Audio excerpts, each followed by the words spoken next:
नमस्कार दोस्तों। मेरा नाम मूर्ति धीरज है और आज हम पॉलिटी के सेक्शन की बात करेंगे जो बर्निंग टॉपिक्स भी है।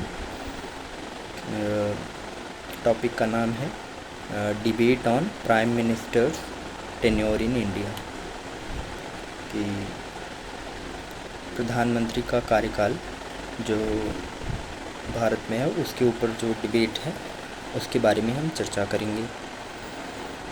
तो भारत में प्रधानमंत्री जो होता है वो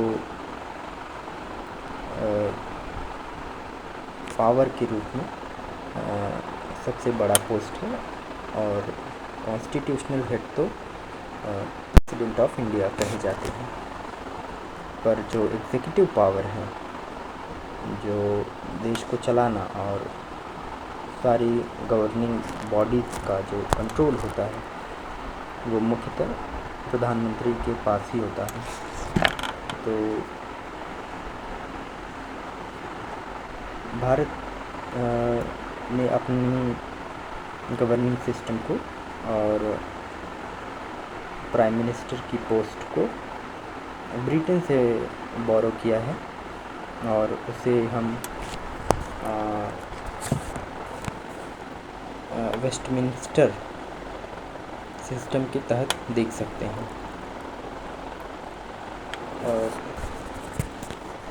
इंडिया में प्राइम मिनिस्टर का जो टेन्योर है वो इलेक्शन के बाद 5 साल के लिए रखा जाता है और वो एक से ज़्यादा बार चुनाव को लड़कर आ सकते हैं।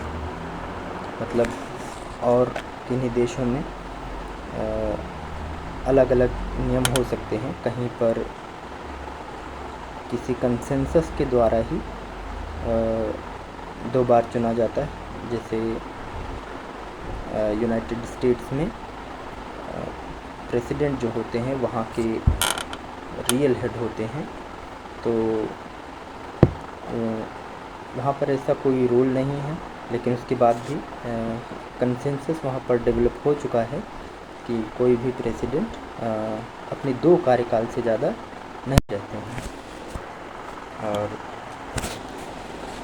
जैसा कि हम डोनाल्ड ट्रंप के केस में देख सकते हैं कि ये उनका दूसरा और अंतिम टर्म होगा। भारत के प्रधानमंत्री के संदर्भ में डॉक्टर BR अम्बेडकर ने कहा था कि प्रधानमंत्री के ऊपर 2 तरह के चेक्स होने चाहिए। एक तो डेली बेसिस पर चेक्स और एक पीरियोडिक असेसमेंट होना चाहिए। जो डेली बेसिस पर चेक है वो नो कॉन्फिडेंस मोशन के तहत हम देख सकते हैं लोकसभा में, और एडजर्नमेंट मोशन के तहत देख सकते हैं। और पीरियोडिक असेसमेंट होता है इलेक्शन के बेसिस पर। जब इलेक्शंस होते हैं तो वहाँ डिसाइड होता है कि कौन अब अगला प्रधानमंत्री बनेगा। और यहाँ पर यदि कोई प्रधानमंत्री चुने जाते हैं तो उनका फिक्स्ड टर्म होगा पूरे 5 साल के लिए। यदि इस बीच वो नहीं हटाए जाते हैं तो हम जैसा कि बता ही चुके हैं कि हम वेस्टमिंस्टर प्रैक्टिस को भारत में प्रैक्टिस कर रहे हैं, जो कि ब्रिटेन से लिया गया है। और ऐसा ही सिस्टम हमें ब्रिटेन में भी देखने को मिलता है, क्योंकि इंडिया काफ़ी समय तक ब्रिटिश कॉलोनी रहा है। तो हमने वहाँ से कई चीज़ें अपने संविधान में ली हैं। तो प्रधानमंत्री का पोस्ट भी उनमें से एक है। वहाँ भी कुछ इसी तरह का सिस्टम है। अब बात आती है कि लिमिटेशंस की।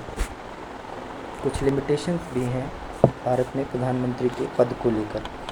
जैसे एंटी डिफेक्शन लॉ है, जो 52nd अमेंडमेंट 1985 में आता है और 10th शेड्यूल में इसको रखा जाता है।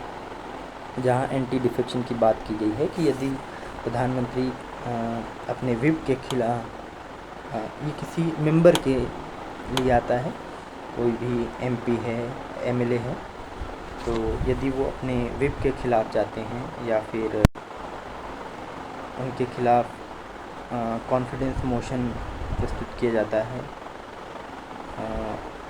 तो उन्हें डिस्क्वालीफाई किया जाता है। इससे जुड़ा हुआ एक केस भी है सुप्रीम कोर्ट में, जो बहुत ही फेमस और पॉपुलर रहा, कियोतो होलोहन और जाचिल्लू 1992 केस,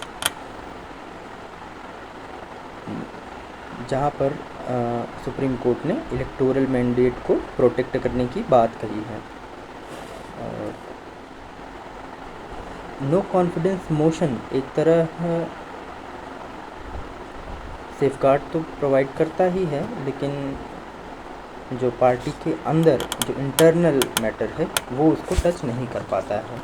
तो यहाँ पर यह समस्या बनी हुई रहती है कि डेमोक्रेसी आप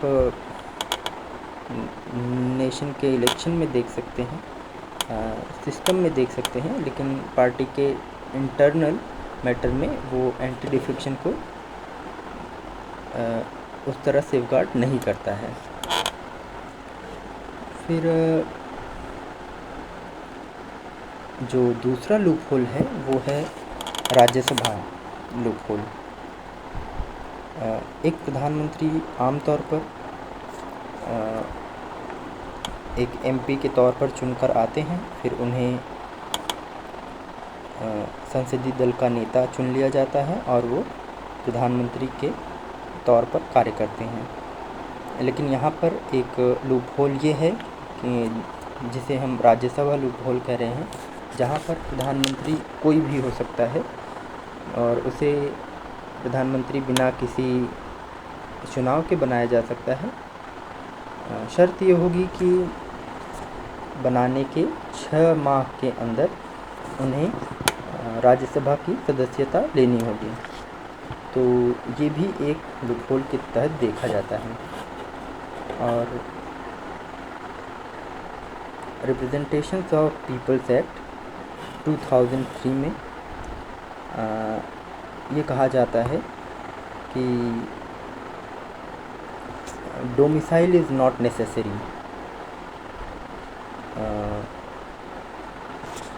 और इससे जुड़ा हुआ जो केस हमें याद रखना है वो ये है कि Kuldip Nayar versus Union of India 2006 जो सुप्रीम कोर्ट में हुआ, वो इस बात को बताता है कि domicile is not necessary in Rajya Sabha. And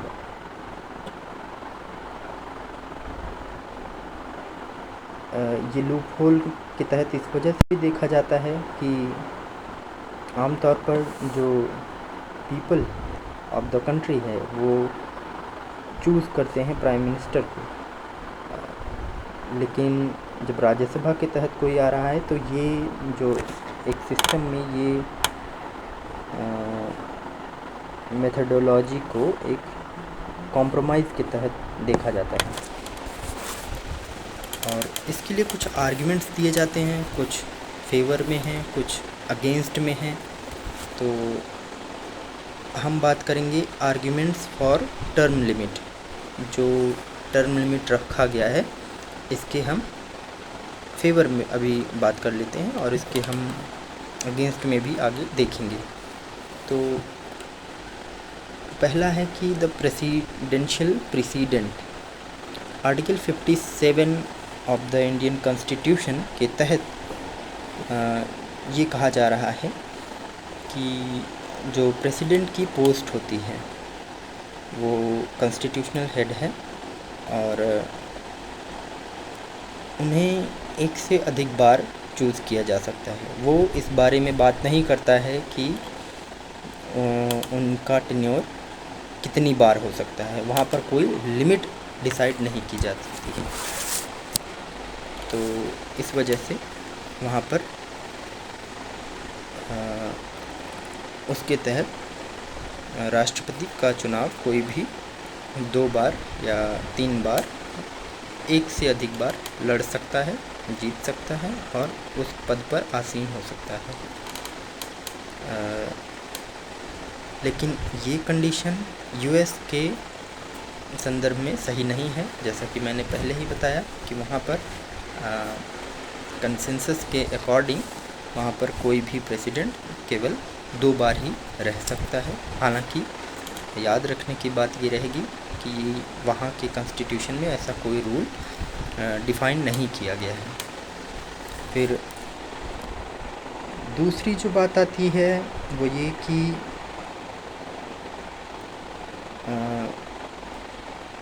अगर उनका टर्म लिमिट कर दिया जाए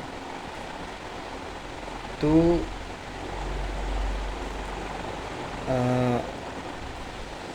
जो उनकी पावर है वो कहा जा रहा है कि पावर को लिमिट करने के बाद भी टेन्योर को लिमिट करने के बाद भी उनका पावर जो है वो अनलिमिटेड रह रहा है। तो ये एक समस्या है। और तीसरे हम ये बात कर लें कि क्या ऐसे कोई प्रेसिडेंट हुए हैं जिन्होंने खुद से ये चूज़ किया हो कि उन्हें बस एक ही टेन्योर के लिए रहना है। तो नेल्सन मंडेला प्रेसिडेंट हुए जिन्होंने अपने टर्म को बस एक बार के लिए रखा। उसके बाद उन्होंने कहा कि मैं पावर से चिपका नहीं रहना चाहता और उन्होंने छोड़ दिया। और इस तरह वो ऐसे हेड ऑफ द नेशन हुए जो केवल एक बार पावर में रहे। दूसरा हम देख सकते हैं मेक्सिको के केस में, जहाँ पर ये रूल है कि कोई भी प्रेसिडेंट बस अपने एक टेन्योर जो कि वहाँ 6 साल का होता है रह सकते हैं। उसके बाद वो उन्हें बाहर जाना पड़ेगा। हम चौथी पॉइंट जो आर्ग्यूमेंट्स फॉर में ले रहे हैं वो ये है कि prevent the concentration of power है, जिसमें कहा जा रहा है कि यदि कोई प्रधानमंत्री लॉन्ग टर्म तक रहते हैं तो वहाँ पर कंसंट्रेशन ऑफ पावर होने की संभावना बनी रहती है और जो कि कलेक्टिव रिस्पॉन्सिबिलिटी को वीकन करता है, क्योंकि कोई भी प्रधानमंत्री अगर बन जाता है तो वो अपने हिसाब से सारी नियुक्तियाँ करेगा और इससे उसकी पावर ज़्यादा हो सकती है और कैबिनेट की पावर को कम किया जा सकता है। और आगे हम देखते हैं कि ये फ्रेश लीडरशिप को इनकरेज करता है, जिसमें कहा जा रहा है कि अगर कोई प्रधानमंत्री आगे ये कहा जा रहा है कि अगर किसी भी प्रधानमंत्री को उसके टेन्योर का पता है तो वो अपने काम को, अपने ड्यूटी को ठीक तरीके से कर पाएंगे, वहाँ पर स्टैग्नेशन नहीं आएगा। अब इसी तरह हम आर्ग्यूमेंट्स अगेंस्ट में देखेंगे, जहाँ पर लिखा जा रहा है कि रेस्ट्रिक्ट्स वोटर्स चॉइस है। अगर कोई व्यक्ति एक ही व्यक्ति लगातार प्रधानमंत्री बना रह रहा है तो वहाँ पर जो वोटर्स की चॉइस है वो कॉम्प्रोमाइज़ होती हुई नज़र आएगी अगर हम टर्म को लिमिट करते हैं तो। और दूसरे पॉइंट में जहाँ पर हम टर्म लिमिट के अगेंस्ट में बात कर रहे हैं, वहाँ पर ये कहा जा रहा है कि टर्म लिमिट को करना उतना रेलेवेंट नहीं होगा, क्योंकि जब कोई व्यक्ति चुनाव के बाद पार्लियामेंट्री सिस्टम में चुन के आ रहा है तो यहाँ टर्म लिमिट करने का कोई बहुत औचित्य नहीं है। ऐसा आर्ग्यूमेंट जो टर्म लिमिट के अगेंस्ट में देने वाले कहते हैं। तीसरा है कि डिसरप्ट लॉन्ग टर्म पॉलिसीज़। अगर बार बार अलग अलग प्रधानमंत्री आते रहेंगे, पोस्ट अलग अलग व्यक्ति उस पर आसीन होंगे, तो लॉन्ग टर्म की जो पॉलिसीज़ हैं वो डिसरप्ट हो सकती हैं, उनके कार्यान्वयन में धीमापन आ सकता है और वो उस स्पीड से नहीं हो सकेंगी जिस स्पीड से वो पहले चल रही थी या जिस स्पीड से उन्हें होना चाहिए। चौथा पॉइंट रहेगा क्रिएट्स लेम डक फेज है। जब कोई, इसका मतलब ये होगा कि जब कोई नया लीडर आएगा तो he will be less competent, or most probably we can say he is less in confidence and he is not having that much of experience to govern the system in a speedy manner। तो इस वजह से भी उसका नुकसान होता हुआ यहाँ पर हमें दिख सकता है। और छठवां जो हम बात करेंगे, पांचवा पॉइंट, माफ़ कीजिएगा, कि रिस्क ऑफ प्रॉक्सी लीडरशिप। जब अगर हम मान लेते हैं कि किसी एक व्यक्ति जो प्रधानमंत्री भी हैं और उनके जाने के बाद जो आता है, तो it is very much possible कि वो उतना स्ट्रॉन्ग पोजीशन ना होल्ड कर पाए, वो उतना स्ट्रॉन्ग उसकी पर्सनालिटी ना हो और वो वीक सक्सेसर के रूप में आए, तो वो नेशन के डेवलपमेंट में एक रुकावट पैदा कर सकता है। और चौथा जो छठवां पॉइंट है वो कि डिफ़िकल्ट टू इम्प्लीमेंट कॉन्स्टिट्यूशनलिटी है।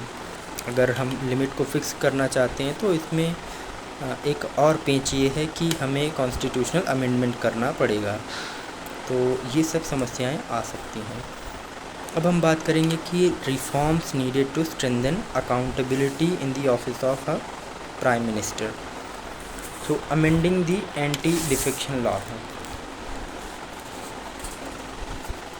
जैसा कि हम जानते हैं कि 1985 में हमारे 10th शेड्यूल में एंटी डिफेक्शन लॉ आता है, जहाँ पर हम नो कॉन्फिडेंस मोशन देखते हैं और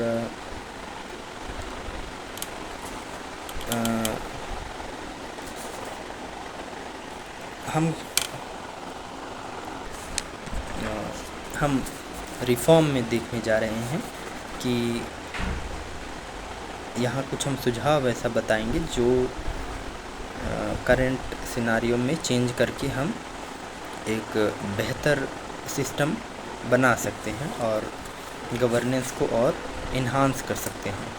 तो पहला जो सुझाव रहेगा वो ये रहेगा, अमेंडिंग दी एंटी डिफेक्शन लॉ। हमारे पास एंटी डिफेक्शन लॉ है जो 1985 में आया और उसके तहत हम डिस्क्वालिफिकेशन करते हैं, लोकसभा करता है, तो उसमें अमेंडमेंट की ज़रूरत हो सकती है। वहाँ पर अगर कोई व्यक्ति अपनी पार्टी के व्हिप के अगेंस्ट वोटिंग करता है तो वो डिस्क्वालीफाई होता है। यहाँ पर हम ये कर सकते हैं, जो कि दिनेश गोस्वामी कमेटी 1990 में भी ये बात कहते हैं कि अगर कोई एमपी फुल फ्लेजेडली वोट करना चाहे according to his and her will, so he she can do so and not be disqualify. और जो दूसरा सुझाव रहेगा वो ये कि इंट्रोड्यूसिंग फॉर्मल टर्म लिमिट्स। अगर टर्म लिमिट्स हम कॉन्स्टिट्यूशनल अमेंडमेंट के अकॉर्डिंग कर पाते हैं तो हम गवर्नेंस में एक स्पीड देख सकते हैं और अकाउंटेबिलिटी इन्हांस हो सकती है, और जो प्राइम मिनिस्टर और chief ministers of various states के पास जो अनचेक्ड पावर रहती है वो उस पर अकाउंटेबिलिटी लाई जा सकती है। और जो थर्ड जो सुझाव हम देंगे वो ये रहेगा, हम कह सकते हैं कि इंस्टीट्यूशनलाइजिंग a shadow cabinet. Shadow cabinet means जो वेस्टमिंस्टर मॉडल में फॉलो होता है, हम वहाँ से इस बात को इंडियन कॉन्स्टिट्यूशन में और अपने गवर्निंग सिस्टम में लागू कर सकते हैं कि कैबिनेट में जो लीडर ऑफ अपोजिशन है उसको इंक्लूड कर सकते हैं, जो पॉलिसीज़ को क्वेश्चन कर सकते हैं, वो ट्रांसपेरेंसी बढ़ा सकते हैं और अकाउंटेबिलिटी को भी इंश्योर कर सकते हैं। फोर्थ जो सुझाव रहेगा वो ये कर सकते हैं कि mandatory PM attendance in parliament. आमतौर पर ये देखा जाता है कि हमारी पार्लियामेंट चल रही होती हैं लेकिन prime minister is not available, वो किसी दूसरे कार्य से उपस्थित नहीं हो पाते हैं। तो अगर प्रधानमंत्री के प्रेजेंस को अनिवार्य बना दिया जाए एक फिक्स्ड टर्म के लिए कि इतने दिन उनको पार्लियामेंट में, लोकसभा में प्रेजेंट रहना है, जिससे उनसे क्वेश्चन पूछा जा सके, और जो कि यूके में फॉलो होता है। तो ये एक सुझाव हम लागू कर सकते हैं। और जो लास्ट सुझाव है वो ये हो सकता है कि हम प्रधानमंत्री के कार्यकाल को, जो उनका टेन्योर है और जो रिटायरमेंट क्राइटेरिया है उसको डिसाइड कर सकते हैं, उसकी एज डिफाइन कर सकते हैं, that can be 70 to 75 years we can say, so that the new person can come into the system and enhance the governing system, so that the nation can develop itself at its full potential। और एक ही व्यक्ति अगर लंबे समय तक रहता है तो 70, हम देखते हैं 75 ईयर्स या उससे ज़्यादा के भी प्रधानमंत्री अगर उस उम्र तक रह रहे हैं तो ये देश के लिए एक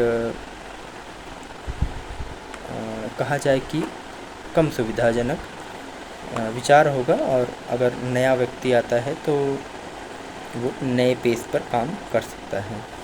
So all these discussions were about the Prime Minister's post in India। और इसी के साथ धन्यवाद, हम किसी नए वीडियो में मिलेंगे। धन्यवाद।